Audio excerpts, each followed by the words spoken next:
ഇന്ന് നമ്മൾ സ്കൂളിൽ നിന്ന് വന്ന് ഒന്ന് ഫുഡ് കഴിക്കാൻ മാത്രം ഇത്രയും ടൈം എടുത്തിട്ട് അപ്പോൾ സ്റ്റാർട്ട് ചെയ്ത യാത്രയാണ്. ഈ യാത്രയുടെ പിന്നിൽ ഒരുപാട് ഉദ്ദേശങ്ങളുണ്ട്, ഒരുപാട് കാര്യങ്ങൾ ചെയ്തു തീർക്കാനുണ്ട്.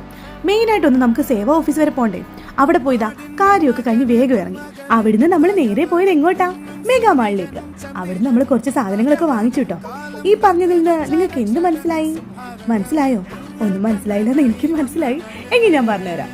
നമ്മൾ നാട്ടിൽ പോകാനുള്ള ഷോപ്പിംഗ് ഇവിടെ സ്റ്റാർട്ട് ചെയ്തു കേട്ടോ. കുറേശ്ശെ സാധനങ്ങൾ വാങ്ങിച്ചു തുടങ്ങുക. അവിടെ നിന്നെല്ലാം കറങ്ങി വേറെ കുറച്ച് സ്ഥലങ്ങളിലൊക്കെ പോയി. അവിടെ ഒന്നും വീഡിയോ എടുക്കാൻ പറ്റിയില്ല കേട്ടോ. പിന്നെ നമ്മൾ കുറേ സാധനങ്ങളൊക്കെ വാങ്ങിച്ച് വേഗം വീട്ടിൽ കൊണ്ടുവച്ചിട്ട് നേരെ വീണ്ടും ഇറങ്ങി. നമ്മുടെ കാത്തൂട്ടിയുടെ മാലയൊന്ന് മാറണമായിരുന്നു. നമ്മൾ അറയ്ക്കൽ ഗോൾഡ് ആൻഡ് ഡയമണ്ട്സിലാണ് വന്നത്. അവിടെ വന്ന് കാത്തൂട്ടിയുടെ മാലയൊക്കെ മാറി. പിന്നെ കാത്തൂട്ടി ഇതുവരെ ഫുഡ് കഴിക്കാതിരുന്ന നല്ല വിശപ്പായിരുന്നു കേട്ടോ. ഞാൻ പറഞ്ഞു ഇനി വീട്ടിൽ പോയി കഞ്ഞി വെച്ച് തരാറ്. പുറത്തുനിന്ന് ഫുഡ് കഴിക്കണമെന്ന് ആൾ അപ്പം തൊട്ട് പറയുന്നുണ്ടായിരുന്നു. ഞാൻ ഇടയ്ക്ക് വെച്ച് മൂളുകയും ചെയ്തു. അത് നടക്കില്ല എന്ന് പറഞ്ഞതിന് പാവം പിണങ്ങിയതാ. ഇപ്പം എല്ലാം സെറ്റായി.